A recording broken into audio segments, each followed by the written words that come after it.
اپنے ہاتھوں سے چھوا اور ٹیک لگائی، اسلامی فوج کو منظم کیا اور ان کی قیادت کی۔ ہاں، نبی کریم صلی اللہ علیہ وآلہ وسلم نے غزوہ احد کے لیے فوج منظم کی۔ السلام علیکم دوستو، میں ہوں ادران اور آپ دیکھ رہے ہیں میرا یوٹیوب چینل روح مدینہ۔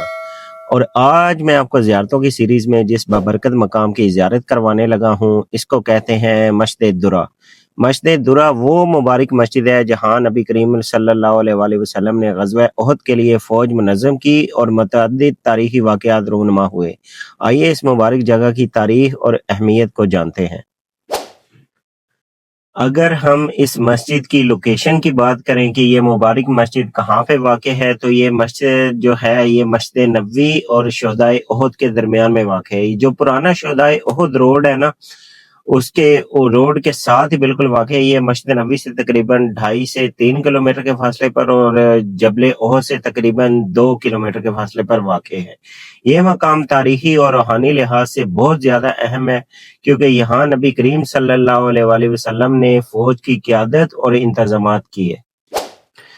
اگر ہم اس مسجد کی ناموں کی بات کریں تو یہ مسجد 2 ناموں سے جانی جاتی ہے۔ ایک نام اس کا مسجد درہ ہے اور دوسرا نام مسجد شیخین ہے۔ مسجد شیخین کی 2 وجوہات ہیں۔ ایک وجوہات یہ ہے کہ یہ مسجد 2 پہاڑوں کے درمیان میں واقع تھی، اس کی وجہ سے اس کو مسجد شیخین کہا جاتا ہے۔ اور دوسری وجہ یہ ہے کہ یہاں 2 قبائل رہتے تھے، ایک کا نام تھا بنو حارثہ اور دوسرے کا نام تھا بنو عبد الاشل۔ ان کے سرداروں کی نسبت کی وجہ سے اس کا نام رکھا گیا۔ کچھ روایتوں میں یہ بھی آتا ہے کہ یہ علاقہ تقریباً 2 پہاڑوں کے درمیان میں واقع تھا، اسی وجہ سے اس کو مسجد شیخین کہا جاتا ہے۔ غزوہ احد کے وقت نبی کریم صلی اللہ علیہ وآلہ وسلم نے یہاں اسلامی فوج کو منظم کیا اور ان کی قیادت کی۔ منافقین یہ چاہتے تھے کہ یہ جو جنگ ہے یہ مدینہ منورہ کے اندر واقع ہو اور جو کفار ہیں، مشرکین ہیں، ان کو بہانہ مل جائے اور وہ مدینہ میں داخل ہو جائے۔ لیکن نبی کریم صلی اللہ علیہ وآلہ وسلم نے ان کی اس چال کو بھانپ لیا، جس کی وجہ سے نبی کریم صلی اللہ علیہ وآلہ وسلم نے ان کو یہاں مدینے میں جنگ لڑنے کی اجازت نہ دی، جس کے نتیجتاً یہ ہوا کہ ان کا جو منافق سردار تھا عبداللہ بن ابی بن سلول، جو فوج کا کمانڈو تھا، فوج کا سربراہ تھا، وہ تقریباً 1000 فوجی دستے کے ساتھ واپس لوٹ گیا۔ اچھا، یہ جنگ احد پہ جانے سے پہلے نا اس مبارک جگہ کے اوپر ایک واقعہ بھی پیش آیا، جن میں کچھ صحابہ ایسے تھے جو بہت کم عمر تھے نا، لیکن ان کو اتنا شوق تھا یعنی کہ جنگ لڑنے کا، وہ چاہتے تھے کہ ہم پہلے جائیں، ہر کسی کی کوشش تھی کہ میں پہلے جاؤں، ٹھیک ہے۔ ابتدا میں نبی کریم صلی اللہ علیہ وآلہ وسلم نے کچھ کم عمر صحابہ جنگ میں شامل ہونے سے منع فرمایا۔ بہت سے کم عمر صحابہ ایسے تھے جن کی خواہش تھی کہ وہ اس جنگ میں شامل ہوں، لیکن نبی کریم صلی اللہ علیہ وآلہ وسلم نے ان کو منع فرمایا۔ اچھا، یہ جو کم عمر صحابہ تھے نا، ان میں ایک صحابہ تھے حضرت رافع بن خدیج رضی اللہ تعالیٰ عنہ۔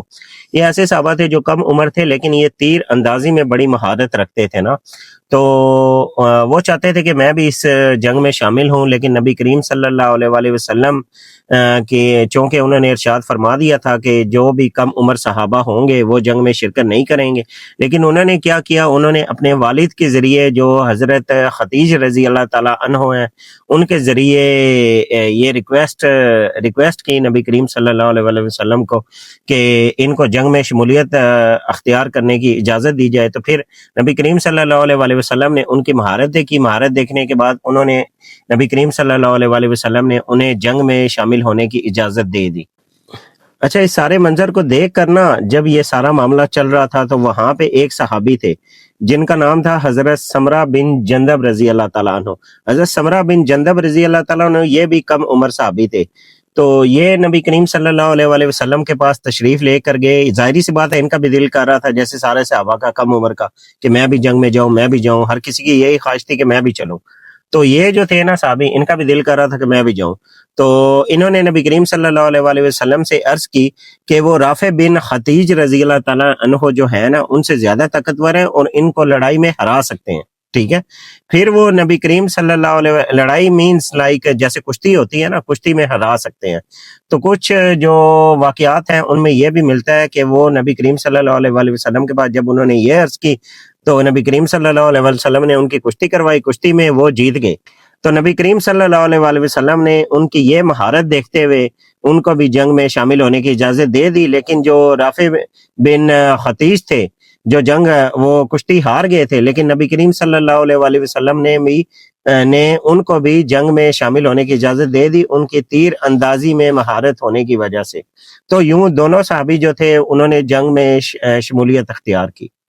تو ابھی ہم لوگ چلتے ہیں مسجد کے اندر، مسجد کے اندر چل کے آپ کو اس بابرکت مسجد کی زیارت کرواتے ہیں، اور آپ کو وہ مبارک لکڑی بھی دکھاتے ہیں جس کے بارے میں یہ مشہور ہے کہ یہ لکڑی کو نبی کریم صلی اللہ علیہ وسلم نے اپنے ہاتھوں سے چھوا، اور کچھ احباب یہ بھی کہتے ہیں کہ اس لکڑی کے ساتھ نبی کریم صلی اللہ علیہ وسلم نے ٹیک لگائی۔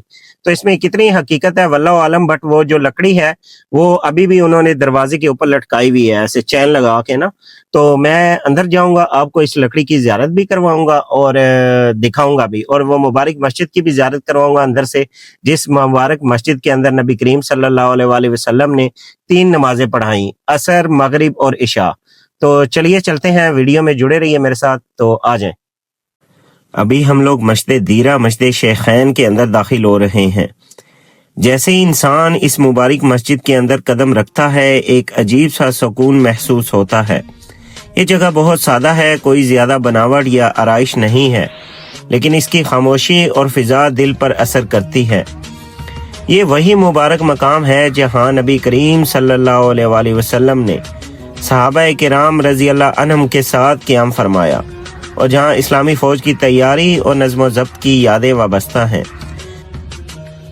اس مبارک مسجد کے اندر ایک پرسکون ماحول ہے جو انسان کو کچھ لمحوں کے لیے دنیا سے الگ کر دیتا ہے۔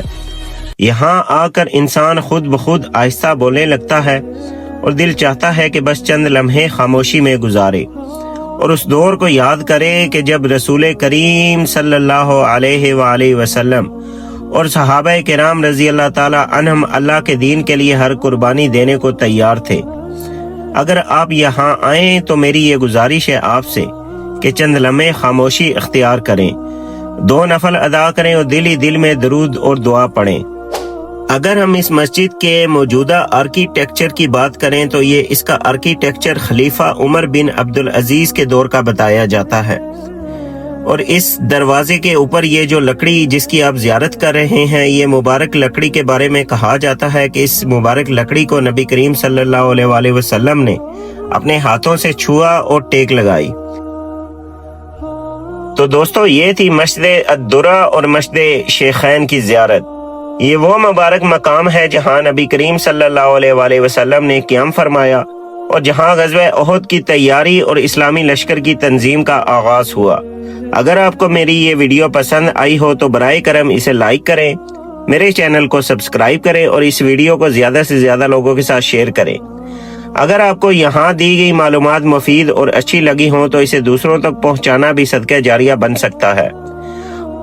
اور جب کبھی آپ مدینہ منورہ کی اس پاک سرزمین کے اوپر قدم رکھیں تو اس مبارک اور تاریخی مقام کی زیارت ضرور کریں۔ انشاءاللہ اگلی ویڈیو میں ہم مدینہ منورہ کے کسی اور اہم اور تاریخی مقام کی زیارت کریں گے۔ السلام علیکم ورحمۃ اللہ وبرکاتہ۔